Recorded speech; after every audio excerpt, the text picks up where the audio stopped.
Welcome to our elections special. A major controversy is brewing in Tamil Nadu. An advertisement featuring a rocket with the Chinese flag on its nose was in the front pages of Tamil newspapers today. The advertisement was put out by DMK Minister Anita R. Radhakrishnan and has sparked widespread debate, particularly in light of Prime Minister Narendra Modi's recent unveiling of plans for a new ISRO launch in Tuticorin. Prime Minister Modi, who is in Tamil Nadu, did not mince his words and termed the advertisement an insult to India's scientists and a crossing of boundaries by DMK-led Tamil Nadu government.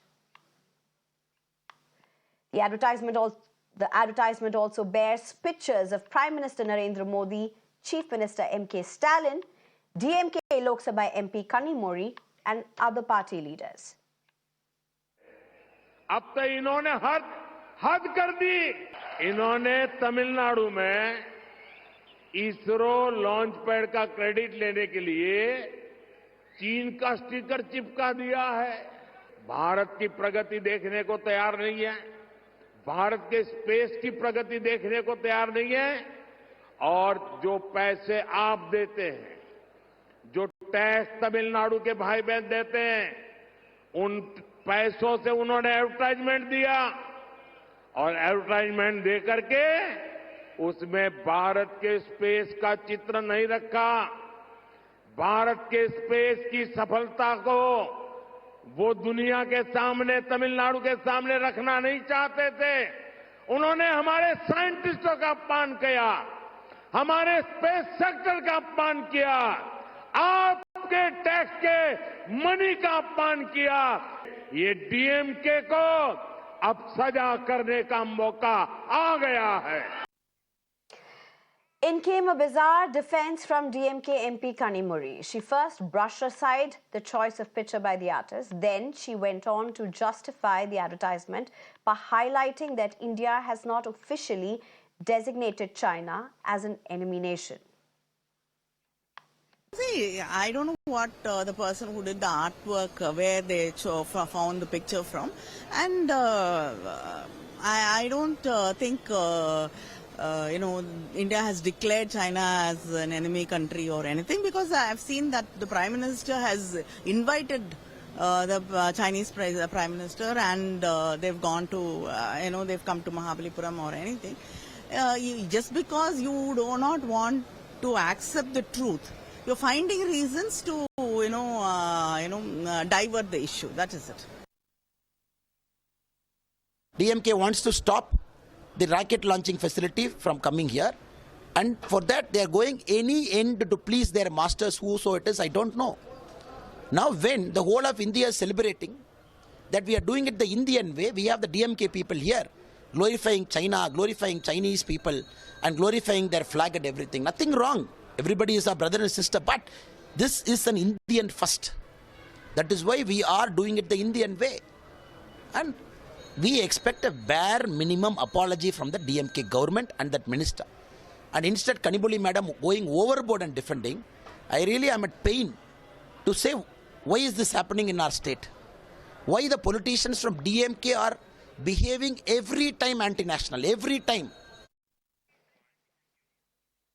I'm being joined by Dr. N Lakshman at this point.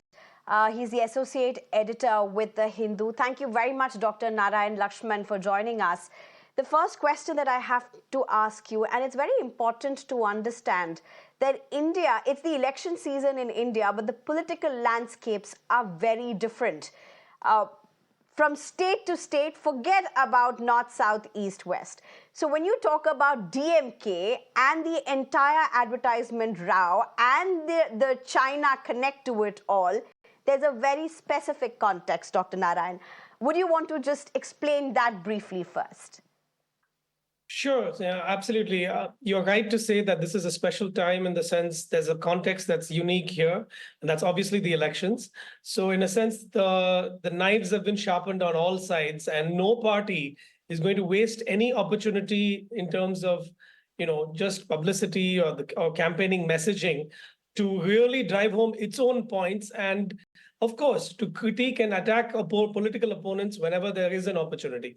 And that is what you're seeing here. First, I mean, let's separate it into multiple issues that have come together.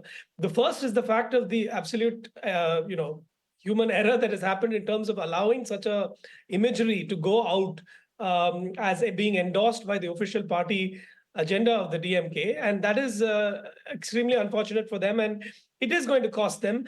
Heads will roll in the PR department, and they're going to be asking hard questions internally about how that Chinese flag image could be posted on a rocket. Because let's face it, whatever the DMK may say about disagreeing with the center on its philosophies, or the BJP as a party in terms of its philosophies, space exploration, rockets, technology, these evoke a strong sense of pride amongst all Indians, regardless of party affiliation and state.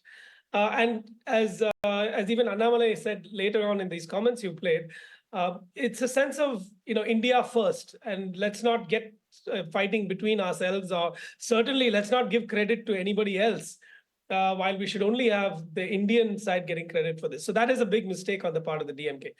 The second, however, obviously is, what you started with, it's being blown out of proportion in a sense, because political messaging has a premium at this time. Everybody is looking at ways to critique their opponents, and the BJP is certainly not going to stand back and allow this to happen, especially when Prime Minister Modi is touring the state. Of course, why would he not take it up in a public setting? Dr. Narayan, and it's also very important, there's this whole nationalist pitch that the BJP seems to carve around its campaigns, election after elections. And unfortunately, what has happened right now, particularly with this advertisement, is going to backfire not only for the DMK in Tamil Nadu, but would it be far-fetched that this may just come up time and again, even for the India bloc? It will, Sneha, obviously, because look, the India bloc has some serious structural issues in the sense of every regional party leader or smaller parties that have come together sees national politics through their own lens, and their own political lens is quite different within the group. So whether you're talking about a Mamata Banerjee or an MK Stalin or anyone else from across the coalition, there are going to be differences of opinion that almost automatically will come up, and no one should be surprised when they do. The question for them, which they have, I'm sure, been addressing, is how do you resolve disputes as and when they arise? So, for example, we saw with the Udayanidhi Stalin case, his allusion to Sanatana Dharma and unfortunate comments in some ways about, likening it to dengue and malaria and so on. That kind of thing is going to hobble the whole alliance as such.